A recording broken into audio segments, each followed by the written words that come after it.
this lesson, we will solve linear systems by graphing. In this lesson, you will be solving systems of equations involving two equations.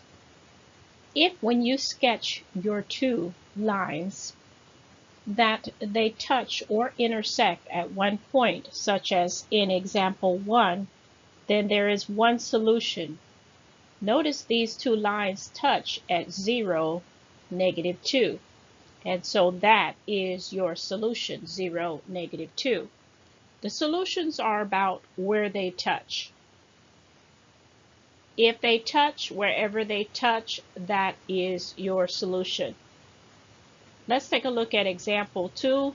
If when you sketch your lines, they happen to be parallel lines, and you know that parallel lines, no matter how far they extend in both directions, they will never touch each other.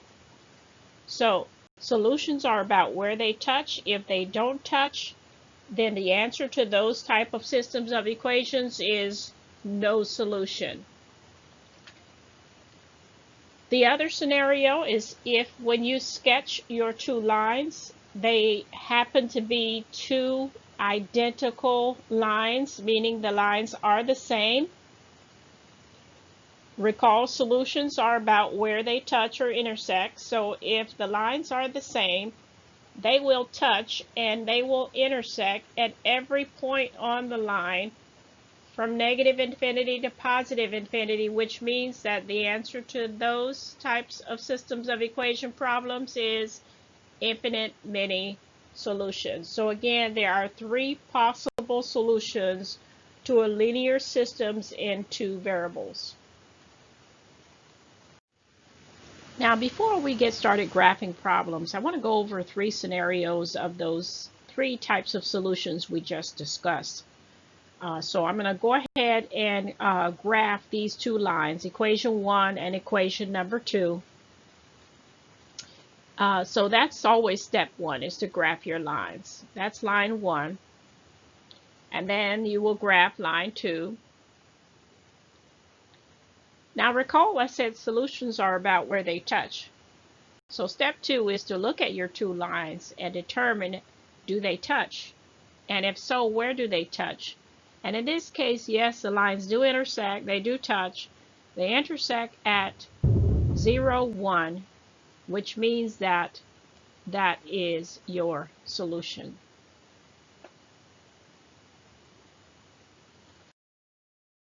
So I'm going to go ahead and graph my two lines. I'm going to graph line 1. Now I'm going to graph line 2. And then from there, again, it's a matter of just look at your lines and ask yourself, do they touch? Notice here, no, they don't touch. They're parallel lines, which means they were never touched. Solutions are about where they touch. And since they don't touch or intersect, then the solution would be no solution.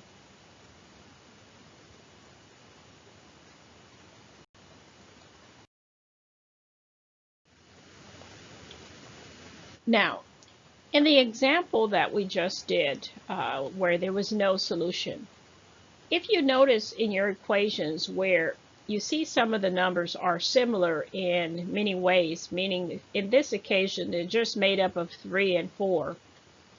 So that should probably give you a hint that those equations have some similarities in them. So what you can do is rewrite here. We can rewrite equation number 2 so that both will be in slope-intercept form, and then examine the lines. So if we rewrite equation number 2, this is what they look like, and notice that both lines have the same slope, and lines that have the same slope are parallel. So you know that there's not going to be any solution. If you ever notice that your lines are parallel, then it's always going to be no solution. Okay, and here's our last scenario. I'm going to go ahead and graph our two lines. So there you have it. Notice you only see one line, and that's because both lines are identical. They're the same line. We have one red line, one blue line. red and blue makes purple, which is what you see here. So whenever it is the identical lines, then remember solutions are about where they touch. So they're going to touch everywhere, from negative infinity to positive infinity. So what we would say then is there are infinite many solutions.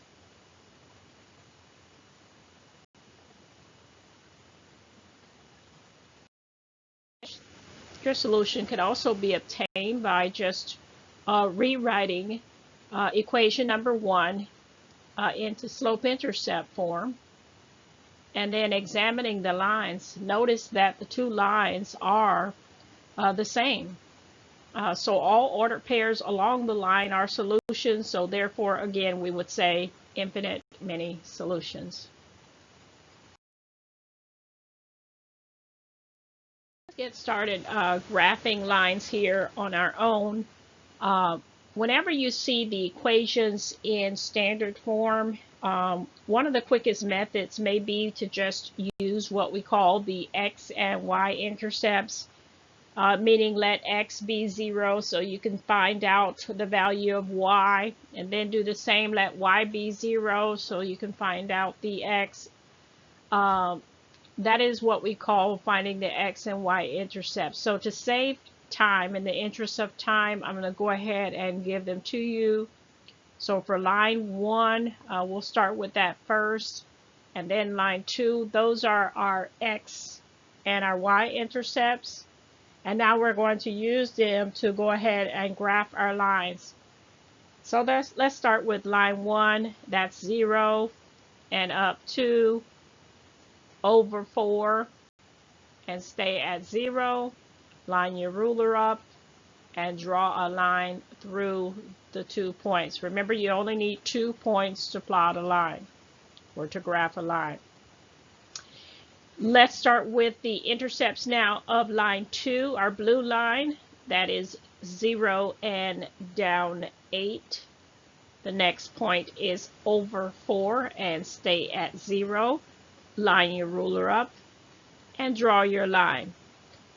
And now that we have our lines drawn, now it is time to determine what our solution is. Recall, solution is about where they touch. So I ask you, do they touch? Yes, they do. And where do they touch? If you said at 4, 0, then you are correct. Notice that is where they touch, and so therefore that is the solution.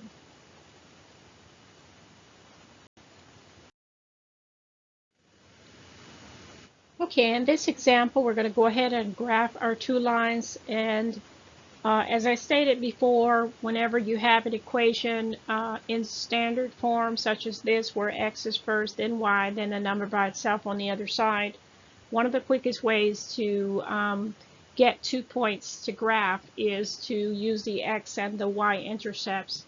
Now I'm going to go ahead and give them to you just to save time, but definitely feel free on your own to do some practice on being able to find points using, whether you use the x and y intercept, whether you rewrite the equation in slope-intercept form and use the rise over the run, whatever method that you use. I covered graphing in another section, so I'm not going to cover it here.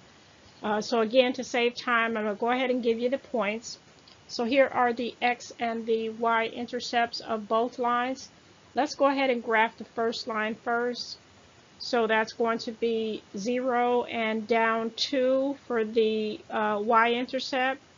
And then the x-intercept was over -1 and stay at 0. Line that ruler up and draw our line. So we have our first line. Let's go ahead and draw our second equation line. And that has a y-intercept of 0 and up 2. X-intercept over 1 to stay at 0. Line your ruler up and draw your line. So again, as you draw once you sketch your 2 lines, you want to look at them and see if they touch, because the solutions are about where they touch. Notice here, these are 2 parallel lines. They will never touch. Therefore, there is no solution.